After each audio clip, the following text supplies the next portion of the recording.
अलक्ष लक्ष लक्ष पाप लक्ष सार सायुधम ततस्तु जीव जंतु तंतु भुक्ति मुक्तिदायकम्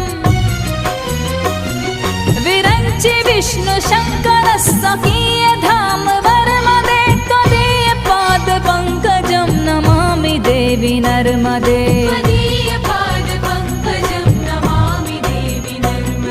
नमामि देवी नर्मदे नमामि देवी नर्मदे नमामि देवी नर्मदे नमामि देवी नर्मदे त्वदीय पाद पंकजं नमामि देवी नर्मदे त्वदीय पाद पंकजं नमामि देवी नर्मदे